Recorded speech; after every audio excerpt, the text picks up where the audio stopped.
As Escrituras nos ensinam que nem somente de pão nós vivemos, mas principalmente da palavra de Deus. E que essa palavra ela venha a dar consistência, sustância ao nosso coração. Nós, como discípulos de Jesus, nós somos desafiados a imitá-lo. O discípulo nada mais é do que aquele que imita um modelo. E nosso modelo é Cristo. Nosso modelo é Jesus. Portanto, o desafio não é pequeno nem para você, nem para mim, para nenhum de nós. Imitarmos o Mestre, imitarmos ao Cristo. E assim como Jesus aliviou o cansado, nós também somos chamados para fazê-lo. Nós temos esse desafio de nos tornarmos pão para que outras pessoas venham a se alimentar. Isso em todas as áreas. O teólogo alemão Bonhoeffer dizia que nós estamos aqui para os outros. Isso é uma verdade também. Nós estamos aqui para os outros. Estamos aqui para servir, estamos aqui para amar, estamos aqui para abençoar. Estamos aqui para nos transformarmos em água que descendente àquele que está com sede. Abraço que conforte o abatido. Ao aperto de mão, ao marginalizado, ao desvalorizado. Que não ama o rico mais do que o pobre, que não ama também o pobre mais do que o rico, ele ama a todos. E é esse desafio que nós somos chamados a realizar. O desafio de sermos pequenos cristos.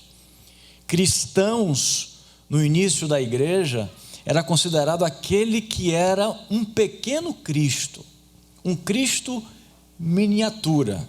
E nós, como imagem e semelhança, verdade que bagunçada de Deus, nós temos que nos esforçarmos para nos assemelharmos de fato com Ele.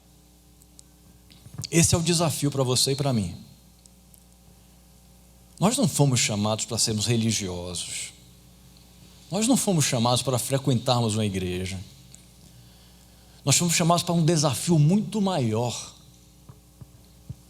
Nós somos chamados para algo, para um projeto grandioso, utópico, bem verdade, mas grandioso, de estarmos cada dia mais nos assemelhando mais com aquele que é o maior de todos, com Deus Pai, o Deus perfeito.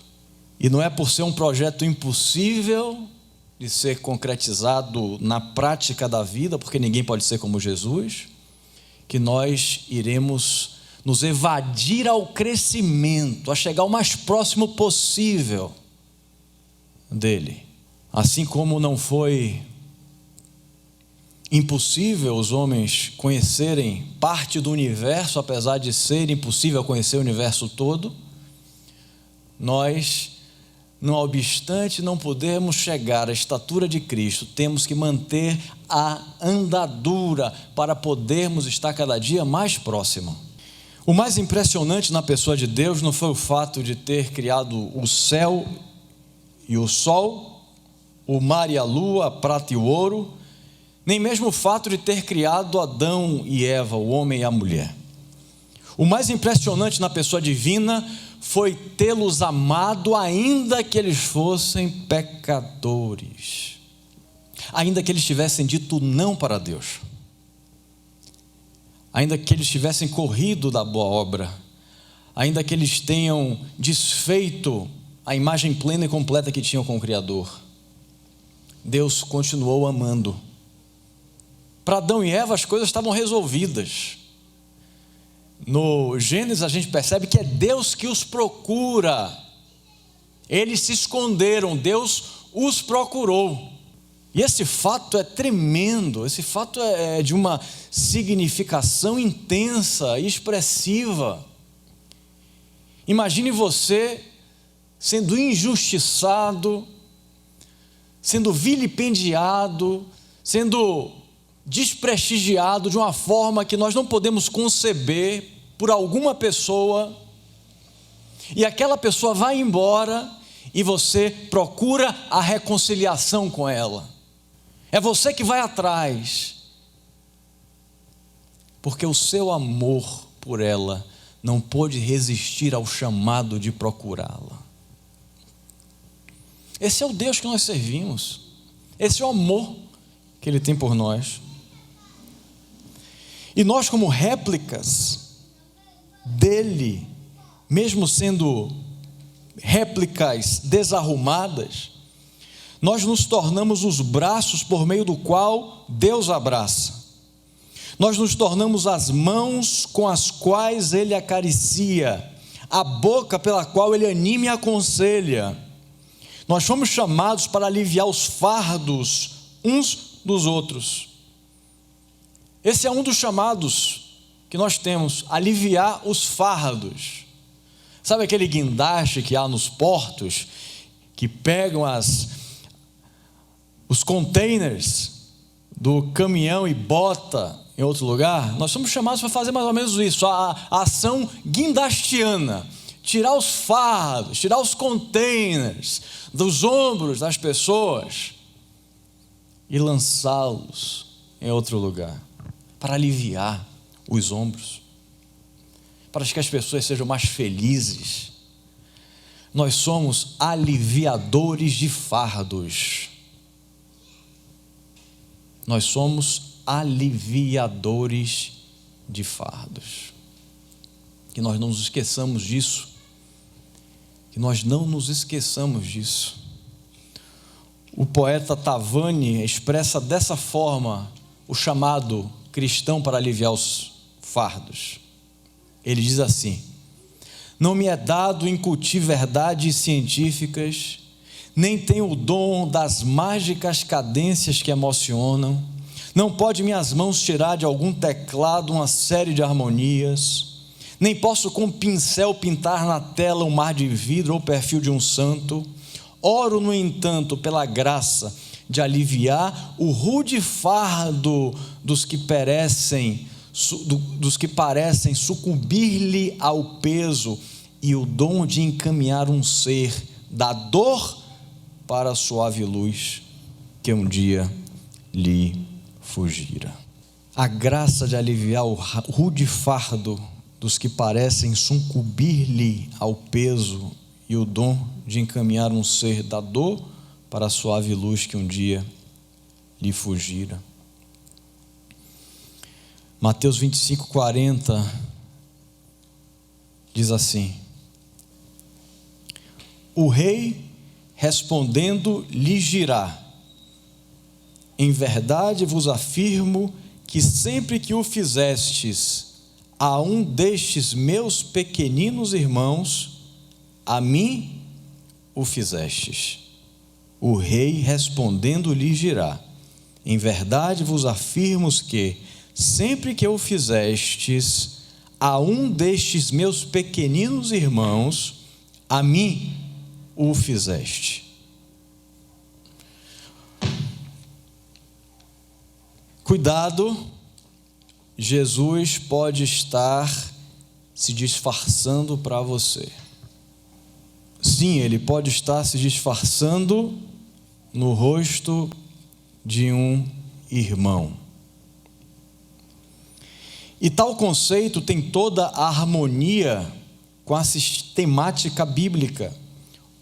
Ora, se o Espírito Santo habita no fiel, isso quer dizer que onde o cristão está, ali também Deus estará. E se fizermos algo a favor de um irmão ou contra ele, estaremos fazendo a Deus. Cuidado, Deus pode estar se disfarçando para você. O que nós fizermos para os nossos irmãos, por menores que eles sejam, é como se nós estivermos fazendo para Jesus. Ele está recebendo tanto o bem quanto o mal que realizamos. Nós não podemos amar a Deus a quem não vemos, se não amamos aos irmãos a quem enxergamos diariamente. É o que a palavra de Deus ensina. Que o coração das pessoas sejam o banco onde depositamos nossas valiosas boas ações. Que o coração das pessoas seja um banco onde depositamos nossas valiosas boas ações. E no momento sublime, maior, celestial, veremos que nosso tesouro foi depositado em lugar seguro, onde traça não corrói, onde ladrões não roubam, onde traças não corrói e onde ladrões não roubam. Onde você tem depositado o que você tem de valor? E aqui não tem nada a ver com dinheiro. Onde você tem depositado? Onde você tem investido a sua vida? Naquilo que perece ou naquilo que é eterno? Naquilo que passa ou naquilo que permanecerá eternamente? Onde temos o nosso tesouro? Onde está o nosso tesouro?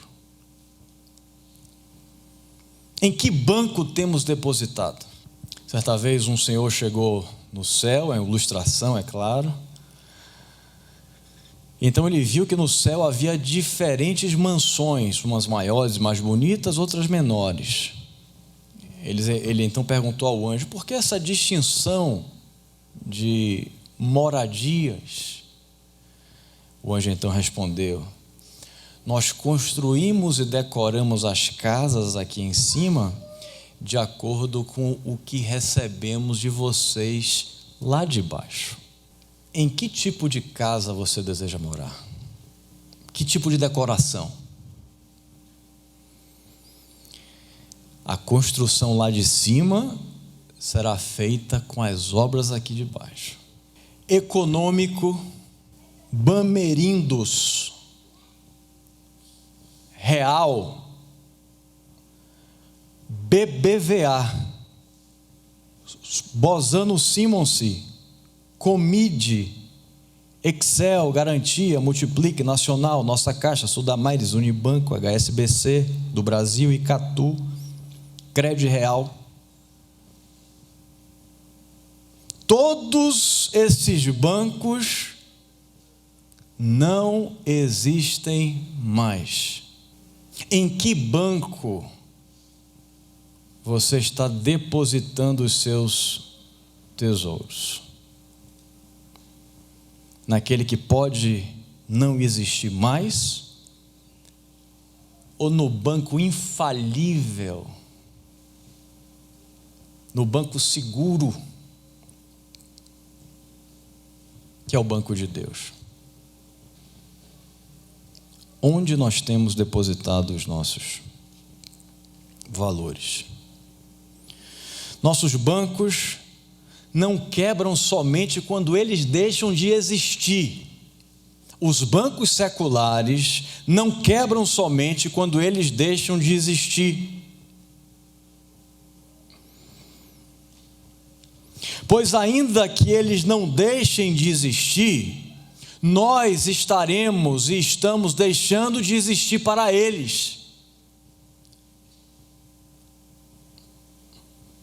Ou seja, cada dia mais estará perto da falência, ou dos bancos, ou da nossa falência pessoal, porque cada vez mais a morte estará cada vez mais perto. Cada dia mais nós estaremos prestes a deixar esse tempo.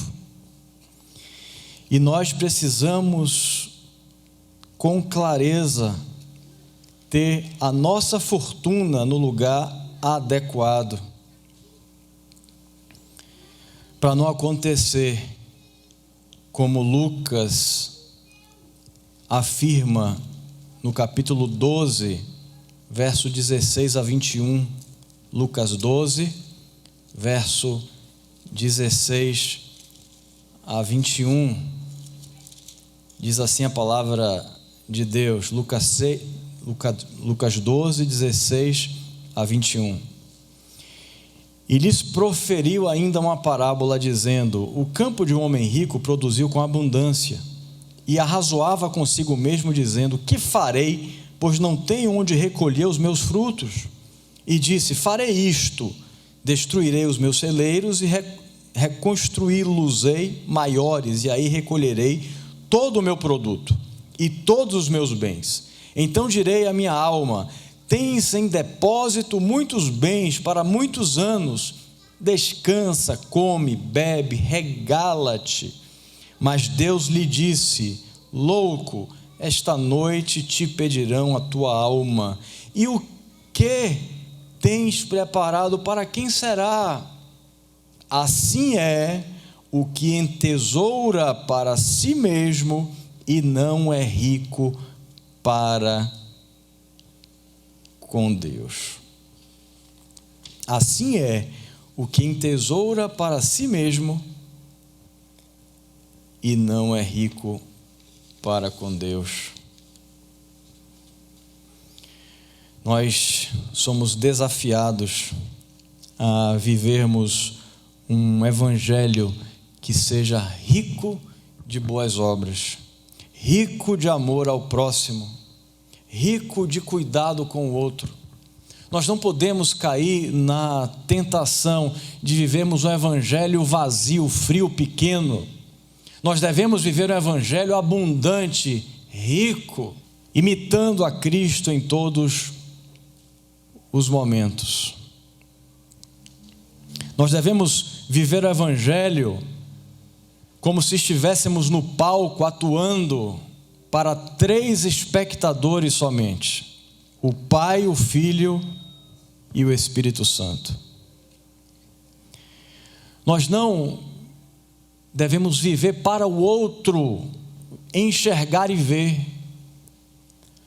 O nosso espectador único é Deus. Deus é aquele que está na plateia. Tudo que nós fizermos deve ser para a glória de Deus, deve ser para a honra de Deus, deve ser para o engrandecimento de Deus. E as ações que nós fazemos para os nossos irmãos também deve ser realizada para a glória de Deus, muito mais do que para o outro somente. Nós devemos fazer da nossa boa ação um fim em si mesma. Nós devemos fazer o bem por ele mesmo, independente do que as pessoas vão dizer, vão achar, vão pensar, independente de que se a pessoa é boa ou ruim, independente de ela merecer ou não merecer. Faça o bem sem olhar a quem, já diz o ditado. Devemos fazer o bem a todas as pessoas boas, as pessoas ruins também, aquelas que gostam da gente e aquelas que não gostam da gente, porque nós não estamos fazendo para elas, mas estamos fazendo para Deus. Ele é o espectador das nossas obras. Ele não está preocupado se a pessoa merece ou se a pessoa não merece. Ele está preocupado com você. Ele está preocupado em enxergar como você age, de que maneira você vive, quais são as suas prioridades, o que você tem eleito como fundamental. Faça do ser bom uma meta em sua vida. Faça a boa obra como objetivo da sua existência, porque você sabe que as suas boas ações honram a Deus. Não espere reconhecimento das pessoas. Irmãos, olhem para mim um pouquinho aqui. Não esperem reconhecimento das pessoas. Você não faz o bem para ter aplauso das pessoas. Você não faz o bem para ter a aceitação das pessoas. Você não faz o bem para ter reconhecimento das pessoas. Você não faz o bem para receber o bem em troca. Você não faz o bem para que as pessoas gostem de você. O nosso desafio é fazer o bem para honrar a Deus, para que Ele se agrade das nossas vidas. Nós não somos um bom marido porque a nossa esposa é uma boa mulher. Nós não somos uma boa esposa porque nossos maridos são bons, mas porque a gente sabe que Deus está sondando com holofotes o recôndito, o lugar mais íntimo da nossa casa, e nós queremos louvá-lo por meio das nossas ações e práticas de vida. É por isso que nós fazemos o bem. Não espere conquistar mais saúde, mais dinheiro, outro emprego, filho, casamento, para passar a fazer o bem, para passar a fazer o que Deus deseja que você faça para as pessoas, principalmente para os domésticos da fé. Tudo no cristianismo começa dentro de casa, até o evangelho começa dentro de casa. Na igreja, da mesma forma, primeiro os domésticos da fé, depois os de fora. Qualquer inversão dessa tela, ela falha com a melhor compreensão das Escrituras e com a vontade de Deus. Nós não podemos botar prioridade de cabeça para baixo. Não podemos servir ao vizinho se nosso filho está passando necessidade. Não podemos servir à igreja se não estamos primeiro servindo ao nosso esposo e à nossa esposa dentro de casa. Não podemos correr esse risco. Não podemos trocar as prioridades. Não podemos ser uma mulher operosa fora da igreja se dentro de casa não estamos sendo. Tudo na vida é questão de prioridade, de priorizar aquilo que é fundamental. A sua esposa, o seu marido é o seu primeiro objeto de serviço. O seu filho não pode ser negligenciado para você cuidar do filho da sua amiga. As coisas de Deus começam no pequeno, no lugar miúdo, no lugar reduzido, para depois se estender. Se a gente troca essa prioridade, alguma coisa pode estar errada. Talvez seja, quem sabe, o desejo do nosso coração de publicizar, de receber aquilo que só deve ser recebido por Deus. Nós temos que ter cuidado com o nosso coração, porque a palavra de Deus ensina que o nosso coração é enganoso, não é verdade? Então, se a gente faz alguma coisa, alguma ação, a gente tem que sondar o nosso coração. Deus, eu estou fazendo isso de fato porque isso vai glorificar o seu nome ou porque eu quero glorificar o meu próprio? Eu estou fazendo isso porque eu quero de fato que o seu nome seja exaltado? Ou eu estou arrumando subterfúgio para exaltar o meu nome pessoal? Precisamos ter cuidado com isso. Eu estou fazendo o bem porque eu desejo ser bom? Ou porque o meu amigo merece? Ou porque eu quero o aplauso dele? Cuidado com o desejo de reconhecimento, irmão. Cuidado. Isso em todas as áreas. Não seja uma boa mãe porque você quer que seu filho reconheça. Não queira ser uma boa esposa porque você quer que seu marido o aplauda. Porque você pode se decepcionar. O único que reconhece completamente as nossas ações e não decepciona é Deus.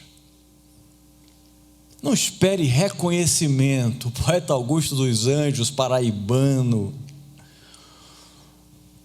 conterrâneo lá de Jonatas e de Larise, cantou o seguinte verso: o beijo amigo é a véspera do escarro. A mão que afaga é a mesma que apedreja. Não caia nessa tentação. Tudo que você fizer, com a palavra de Deus em cima, faça como se fosse para Deus. Porque senão você pode se decepcionar. Se a gente adotar o padrão da cura dos 10 leprosos, a gente percebe que só um voltou para agradecer, né? Se isso for utilizado extensivamente para todas as pessoas, significa que 90 agem com ingratidão. 90%. Não espere estar bem para fazer o bem. Há vazantes que são melhores que as enchentes. É quando a maré está na vazante que se pescam os melhores camarões. Eles ficam enterrados no limo na maré cheia, e quando a maré vaza, pode-se pegar na rede os camarões. Não espere a maré estar cheia, mesmo que ela esteja vazia, comece a trabalhar para Deus, porque Ele utiliza a nossa vida apesar das nossas fraquezas. Perto da foz de um grande rio havia uma fonte, e quando a maré estava cheia, a maré entrava no rio, subia, a água virava salobra, salgada, porque da fonte brotava água doce misturada com a salgada. Mas quando a maré ela recuava, aí então a água se tornava completamente potável e doce. Às vezes são nas vazantes da vida que a gente opera de maneira mais expressiva para Deus. Às vezes é na nossa dificuldade, no dia difícil, no cansaço, no escuro, é que a gente pode brilhar mais. Assim como as estrelas só aparecem quando a noite chega, muitas vezes a nossa estrela só vai brilhar quando a dificuldade chegar. Seja bom hoje, não deixe para amanhã. Não deixe para amanhã. Não espere que a pessoa a quem você vai servir e ajudar, que ela passe a ser uma boa pessoa, que ela passe a ser melhor. Não. Mesmo que ela seja como ela é, faça o melhor que você puder em benefício dela. E com isso você vai receber o aplauso principal, que é o aplauso que vem do céu. Busque o aplauso de Deus, irmão. Não busque outro, não. Você pode se decepcionar. Busque o reconhecimento dele.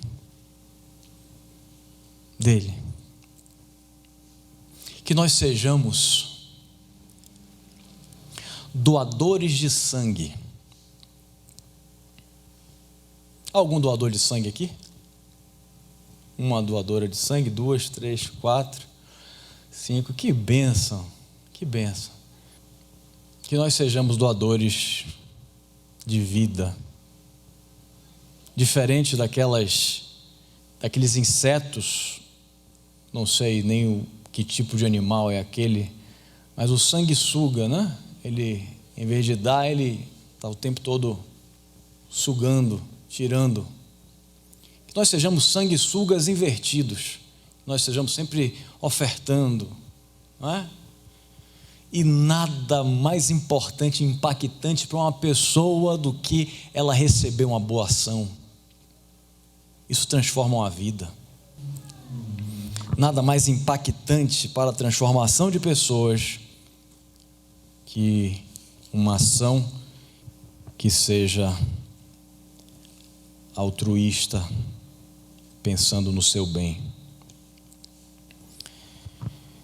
A nossa oração, o nosso desejo é que Deus, de fato, possa receber as nossas ações e que os nossos olhos estejam somente focados nele, que corresponde de acordo com as nossas atitudes e obras.